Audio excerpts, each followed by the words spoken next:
மயானக் கொள்ளை என்பது தமிழகத்தில் பிரபலமாகவும் வித்தியாசமாகவும் கொண்டாடப்படும் ஒரு மர்மமயமான திருவிழாவாகும்.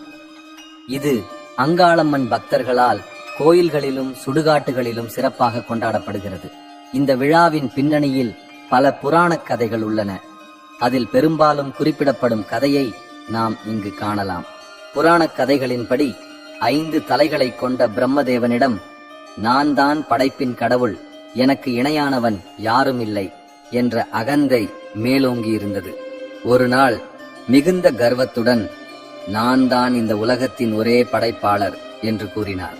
இதனால் கோபம் கொண்ட சிவபெருமான் ருத்ர அவதாரம் எடுத்து பிரம்மாவின் அகந்தையை அழிப்பதற்காக அவருடைய 5 தலைகளில் ஒன்றை துண்டித்தார். அதன் விளைவாக துண்டிக்கப்பட்ட அந்த தலை கபாலமாக சிவபெருமானின் கையில் ஒட்டிக்கொண்டது. இது சிவபெருமானுக்கு ஒரு கடுமையான சாபமாக, அதாவது பிரம்மஹத்தி தோஷமாக மாறியது. அந்த கபாலம் சிவபெருமான் உண்ணும் உணவுகள் அனைத்தையும் விழுங்கியது. இதனால் அவர் பசியால் வாடினார். சிவபெருமான் கபாலத்தை கையில் ஏந்தி பிச்சைக்காரனைப் போல் உலகமெங்கும் அலைந்து திரிந்தார். அவர் சுடுகாடுகளில் வசித்தார், சாம்பலை பூசிக்கொண்டார் மற்றும் அகோரியாக மாறினார். சிவபெருமானின் இந்த நிலையை கண்ட தேவர்கள் மற்றும் முனிவர்கள் மிகவும் வருந்தினர். இதை கண்ட பார்வதி தேவிக்கு மிகுந்த கவலை ஏற்பட்டு தன் சகோதரனான மகாவிஷ்ணுவிடம் உதவி கேட்டார். அவர் சிவபெருமானை இந்த பிரம்மஹத்தி தோஷத்திலிருந்து விடுவிக்க வழி கூறுமாறு பிரார்த்தித்தார்.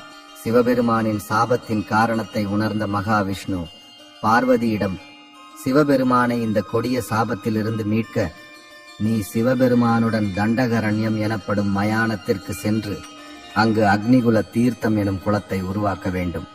மேலும் அகத்திக்கீரை மற்றும் கோழியின் இரத்தத்துடன் உணவு தயாரித்து அதை கபாலத்திற்கு படைக்க வேண்டும். பின்னர் அந்த உணவை மயானத்தை சுற்றி மண்ணில் தூவ வேண்டும். அந்த உணவின் வாசனையை உணர்ந்த கபாலம் சிவபெருமானின் கையிலிருந்து நீங்கி அதை தேடி மண்ணில் விழும்.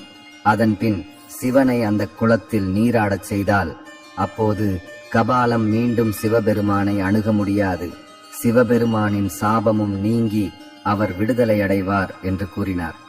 விஷ்ணுவின் வழிகாட்டுதலின்படி பார்வதி சிவபெருமானை தண்டகரண்யத்திற்கு அழைத்து சென்றார். அங்கு அக்னிகுல தீர்த்த குளத்தை உருவாக்கி கூறப்பட்ட உணவை தயாரித்து கபாலத்திற்கு படைக்கச் செய்தார். உணவின் வாசனையை உணர்ந்த கபாலம் சிவபெருமானின் கையிலிருந்து வெளியேறி அதை தேடி மண்ணில் விழுந்தது. இதனால் சிவன் தனது சாபத்திலிருந்து விடுபட்டார். ஆனால் அந்த கபாலம் பார்வதி தேவியை நோக்கி விரைந்தது. இதனால் ஆவேசமடைந்த பார்வதி தனது சக்தியை வெளிப்படுத்தி ஒரு ஆவேசமான தாண்டவம் ஆடினார். இந்த உக்கிரமான சக்தி வடிவமே அங்காள பரமேஸ்வரி. இறுதியாக பார்வதி தனது வலது காலால் கபாலத்தை மிதித்து நசுக்கி அழித்தாள். இந்த நிகழ்வின் காரணமாக பார்வதி அங்காளம்மன் என்ற பெயரால் போற்றப்பட்டாள். இந்த நிகழ்வை நினைவுகூரும் வகையில் மயான கொள்ளை திருவிழா கொண்டாடப்படுகிறது. இன்றும் மலையனூர், வேலூர், ஆற்காடு உள்ளிட்ட பல பகுதிகளில் இந்த திருவிழா மிக விமர்சையாக கொண்டாடப்படுகிறது.